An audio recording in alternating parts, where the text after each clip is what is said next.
Good morning, mayam ngasi July ki tarik kuntra 2025 The Hindu newspaper analyze tawrasi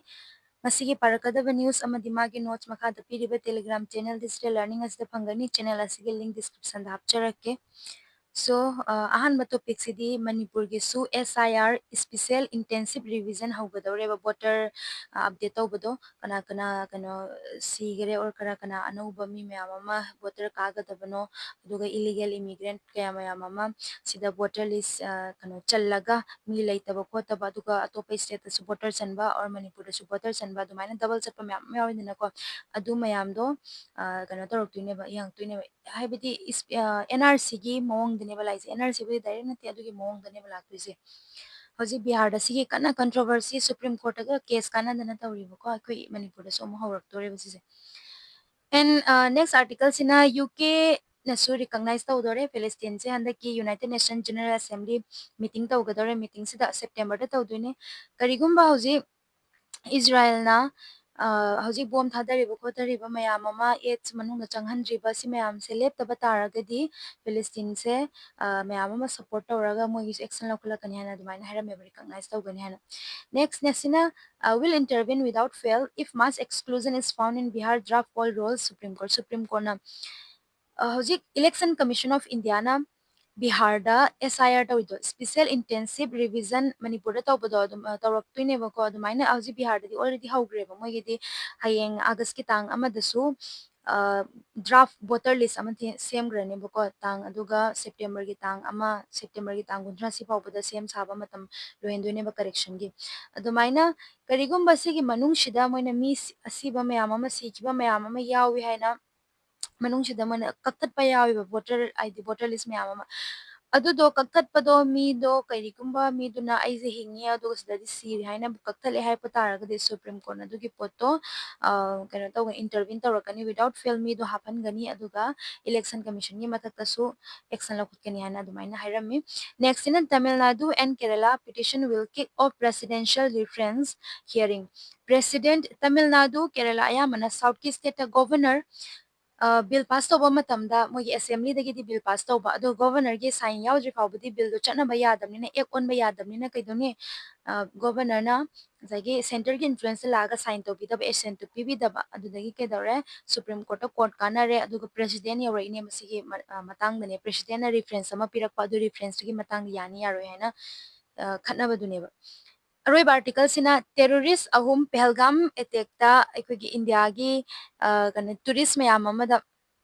तांग कुनिथोय April की तांग कुनिथोय द मी मयाम अम सीबदो अदुगी related oiba terrorism da related oiba laskari taiba gi mi ahum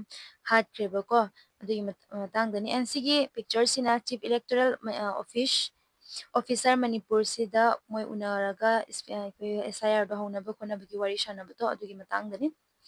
Howrah Manipur preparing for special intensive revision says joint CEO. So Manipur government se hauji ready ore habani special intensive revision tauname gi damakta voter list megi photo electoral roll si ma'am se changes tauname gi damakta habadi check tawraktoine update tawraktoine voter list ma'am do anoba add tawba or kanu incorrect yawba singdo aran yawba singdo remove tawba or aran ba mafam ani double ka chatpa mayam do cancel tawba aduga laikidaba khotkidaba yawba mayam do remove tawba aduga anoba mayam ama add tawba adu mayam dine tawraktoise kana kana na torokte no level officer BLOs yaurani moi me am saudi train tauba Nagaland gi already train tauba haugre hai ba ko ikoi Manipur gi sumaina ngarang wari sanara matung asi train tauba semu haura ani ba political parties kuding mag adum yaurani sigi discussion se da yaure hai aduga training aduga meetings mayam su conduct tauba haura ani ba election commission of India sigi magi instruction gi matungina so karam kanda haurakani haiba sigi exact date pudi hoje hairam de karam kanda gi revision se haurakadaba no haiba adubu stop top state Bihar gi already tawdana loishale Nagaland gi tawba kano moi meeting tawdana gotana moi gi so training booth level officer gi training gi haugreba process sida kari kari kamain tawraktuino according to the hoji Bihar da tawridui matungina di door to door verification yum kuding maki changa changa verification yang tuine ba aduga confirm tawdoini voter duga mi siga leibra temporarily or sida leirira or natragana mafam amada displace tawraga leikraba conflict na aikoi manipur gi hauji kaino mi phanayam du thiba phangoiba chingda leiramba mayam ama tamda la e tamda leiramba mayam ama ching chale to sigumba conflict oiba area situation sida special intensive revision tawrisa sine hena idi ngakreba haidi situation se hana kitang control ama tawra matungda mi mayam displace tawkriba atop atop state ta chakkiba atop mafam na chakkiba mayam je hanjalaba matungda nena dana phajana tawgadaba pone wasigi pose adubu kay haine government gi order ni na dum tawdi tawrane ba sini aduga controversial oirido sigi maram ne ba congress ki opposition party congress na worried oi ke gino hai taraga this is a nrc backdoor nrc na hanmu controversy tawbodo adu nrc tawni tawru haina this is a nrc gi mawong amane ba maning thong gi changa ga nrc tawna bagi mawong amane haina adumaina claim tawrame ba aduga illegal immigrants khandokpagi sida illegal immigrants election commission na khandokpagi mogi power leite ba adubu illegal immigrants khandokpagi mawong dane mauji bihar da tawriba mayam siso aduna certain communities mayam da unfairly treat tawrakadra haibado adugi akiba mandi leire hai aduga hoji hoji itini conflict ama tawribanina maite community mostly in valley da lay aduga kukeju tribal ayambana hill da lay aduga mai magi yum da layna daba mayam se asigi kona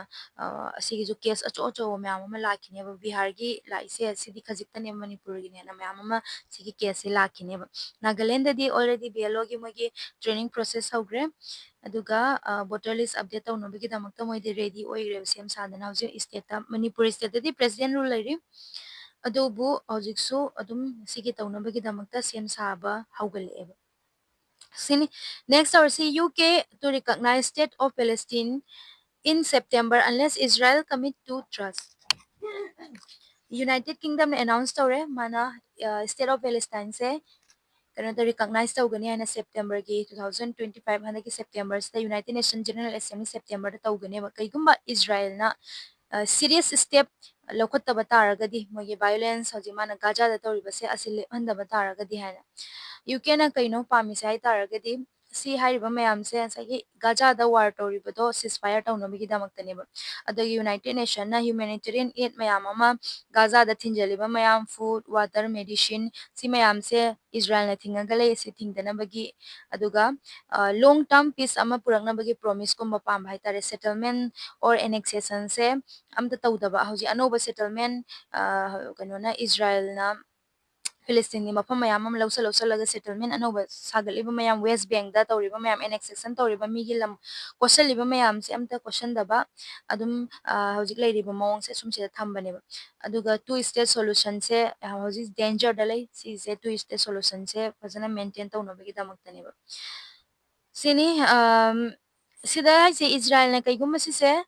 demand se UK na toriba demand se yadaba taraga so UK na formally adum recognize tawgani haibani sida UK na yamna kanna Israel da bom top thadaru do na teba sai just magi hayeng business kuma torpa matamda kitang aduda disadvantage lakani atopadi kaino adu so US laibani na Israel gidi sida yamna impact pudi oiraroiba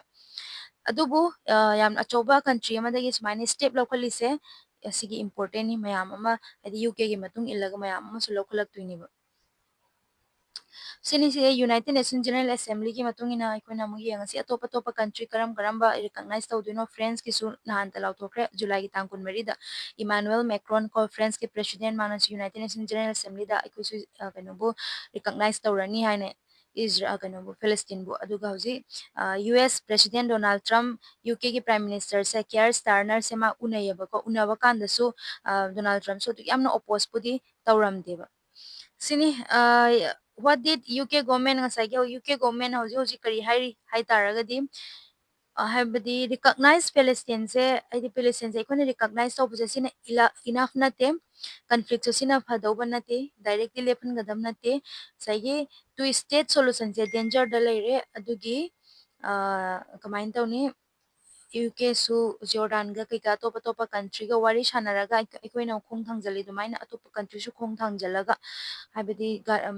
wari sanaraga anakpa country singda food aids mayam ama pihanba aduga evacuate tawba yaba adi aso apan mayam am lariba layeng mangam dabida evacuate tawraga layeng biba adu mayam do aduga United Nation gi tharai ba pot mayam thilanba do adudo darkar yam ta hena dumaina hairameba Next tawrasi next ina will intervene without fail if mass exclusion found in Bihar draft polls Supreme Court. Aise Supreme Court of India na hairameba kaigumba sagi hagi bedane Bihar da hojik draft voter list la ani ꯂꯥꯛꯑꯕ ꯃꯇꯨꯡꯗ ꯌꯥꯎꯗꯕ ꯈꯣꯠꯇꯕ ꯃꯤ ꯌꯥꯎꯔꯛꯑꯕ ꯍꯥꯏꯕꯗꯤ ꯁꯤꯗꯕ ꯃꯤ ꯁꯤꯈ꯭ꯔꯦꯅ ꯍꯥꯏꯖꯟꯕ ꯑꯗꯨꯒ ꯍꯥꯏꯗꯤ ꯊꯤꯕ ꯐꯪꯗꯦ ꯈꯣꯠꯇꯦ ꯃꯌꯥꯝ ꯑꯃ ꯍꯥꯏꯗꯅꯀꯣ ꯗꯤꯁꯄ꯭ꯂꯦꯁ ꯇꯧꯈ꯭ꯔꯦ ꯑꯗꯨ ꯃꯌꯥꯝꯗꯣ ꯂꯥꯟꯅ ꯌꯥꯎꯔꯝꯕ ꯇꯥꯔꯒꯗꯤ ꯑꯦꯛꯁꯟ ꯂꯧꯈꯠꯀꯅꯤ ꯍꯥꯏꯕꯅꯦꯕ immediately action ꯂꯧꯒꯅꯤ ꯍꯥꯏꯅ ꯄ꯭ꯔꯣꯕ꯭ꯂꯦꯝꯁꯤ ꯀꯩꯅꯣ ꯍꯥꯏꯕ ꯃꯇꯝꯗ election commission ꯁꯤꯁꯤꯅ ꯍꯧꯖꯤꯛ new voter list prepare ꯇꯧꯋꯤꯅꯤ opposition party ꯑꯗꯨꯒ NGO ꯃꯌꯥꯝ ꯑꯃ ꯃꯣꯏꯅ claim ꯇꯧꯋꯦꯕ 65 lakh people 6.5 lakh million 6.5 million se exclude tauhore haina voter list tagi aduga mi mayam 65 lakh people se khara mana laikhidre hai khara mana permanently atopa state ta save tawgre na haiba state ta country da adubu khara ama moina leite laikhidre haina hairiba mayam se hingba su yauri aduga permanently moina chatkre save tawgre haiba se Bihar da leiba mi mayam ama su yawhori haina dumaina opposition party amadi NGO na haireba Supreme Court na kay harami if kanagumba mana sagi moina sigre na ibasida hingamaba adu taragati action lawgani hana dumaina hairame ba hozi August ki date 1 di yangani August ki date 1 gi matungda ko su asingmado khangani ba timeline se draft voter list to August ki date 1 da lani September gi 1 da na correction gi aroi boy dui sida submit tawduni aduga September gi last date 30 se sida na final voter list to laktuni manumit 30 muktane ba sida kaino pirise September ki 1 August ki 1 dagina September ki 1 fauba correction ki time pirise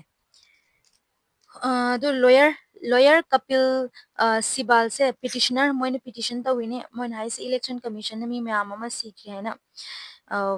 hairiba mayam se se hoji fauba kanano khangdre haibane ba se form du submit tawbudo aduda submit tawraktabudo sikhi haina lawtho ibra haibado adugi kano ama sulai haina chingnaba ama sulai haina sini next our see Tamil Nadu Kerala petition will kick off presidential reference and hearing sigi articles daise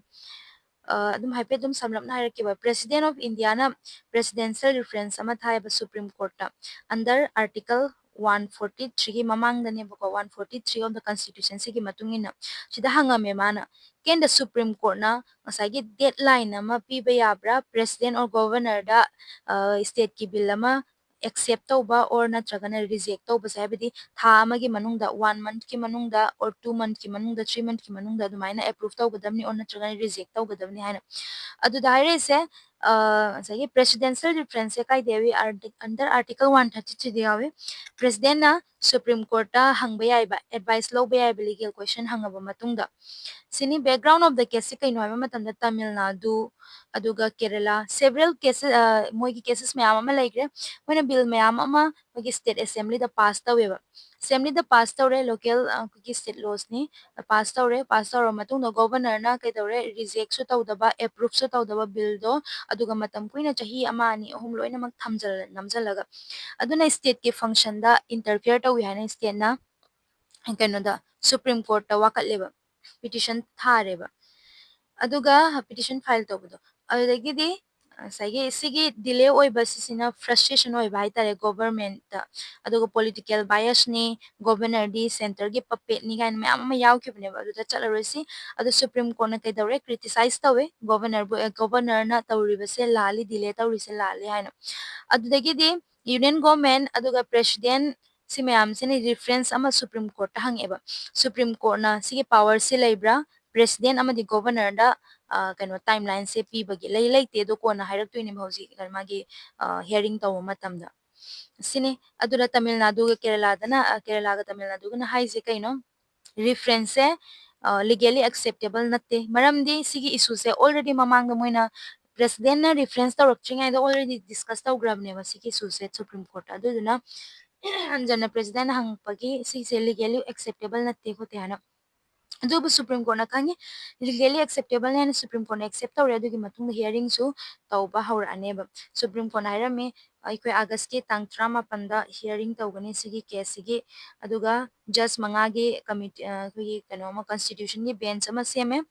by BR Gavai se justice chief justice BR Gavai se manali tawra matungda aduga Tamil Nadu ꯑꯍꯥꯟꯕ ꯇꯥꯃꯤꯜ ꯅꯥꯗꯨ ꯑꯃꯗꯤ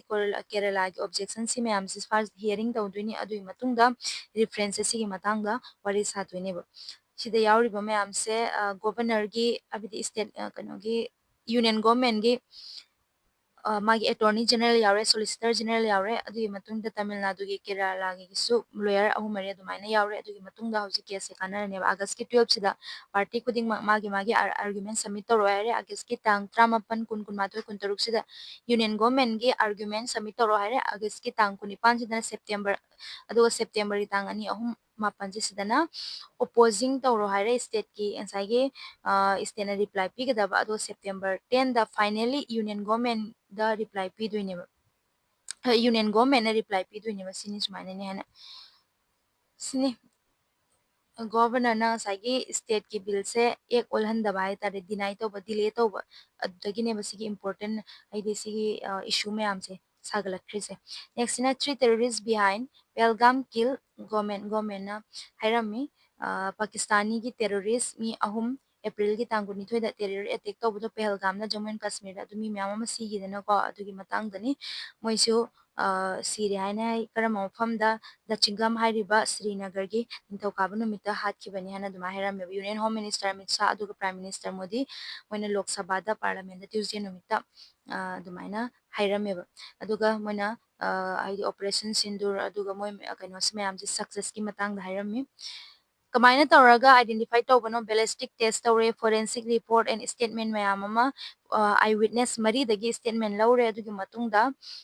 ꯇꯦꯔꯣꯔꯤꯁꯅꯤ ꯍꯥꯏꯕꯗꯣ confirm ꯇꯧꯕꯅꯦꯕ ꯁꯤ ꯃꯌꯥꯝꯁꯦ꯫ ꯑꯗꯨꯒ terrorist ꯃꯌꯥꯝꯁꯦ ꯀꯔꯝꯕꯗ ꯀꯔꯤꯗ ꯕꯤꯂꯣꯡ ꯇꯧꯏ, ꯀꯔꯝꯕ ꯒ꯭ꯔꯨꯞꯇ? ꯂꯁꯀꯔꯤ ꯇꯥꯏꯌꯦꯕ ꯍꯥꯏꯔꯤꯕ ꯄꯥꯀꯤꯁꯇꯥꯟꯒꯤ ꯕꯦꯁ ꯇꯦꯔꯣꯔꯤꯁꯁꯦ ꯁꯤꯒꯤ ꯒ꯭ꯔꯨꯞꯁꯤꯗ ꯕꯤꯂꯣꯡ ꯇꯧꯏ ꯍꯥꯏꯅ ꯍꯥꯏꯔꯝꯃꯤ꯫ ꯑꯗꯨꯒ ꯍꯥꯏꯔꯤꯕ ꯃꯤ 2-3 ꯁꯤꯗꯒꯤ ꯔꯤꯀꯣꯚꯔ ꯇꯧꯕ ꯋꯦꯄꯟ ꯃꯌꯥꯝꯗꯤ AK-47 ꯔꯥꯏꯐꯜ 2 ꯇꯧꯔꯦ, ꯑꯗꯨꯒ M4 ꯀꯥꯔꯕꯥꯏꯟ ꯔꯥꯏꯐꯜ 1, ꯑꯗꯨꯒ ꯂꯥꯔꯖ ꯅꯝꯕꯔ ꯑꯣꯐ ꯕꯨꯂꯦꯠꯁ ꯑꯣꯔ ꯒ꯭ꯔꯦꯅꯥꯏꯠꯁ ꯃꯌꯥꯝ ꯑꯃ ꯁꯤꯗꯒꯤ ꯔꯤꯀꯣꯚꯔ ꯇꯧꯋꯦꯕ꯫ ꯁꯤꯅꯤ ꯃꯇꯥꯡ ꯑꯁꯤ ꯚꯤꯗꯤꯑꯣ ꯑꯁꯤ ꯂꯣꯏꯁꯤꯟꯖꯔꯒꯦ꯫ ꯊꯥꯒꯠꯆꯔꯤ ꯃꯌꯥꯝꯕꯨ꯫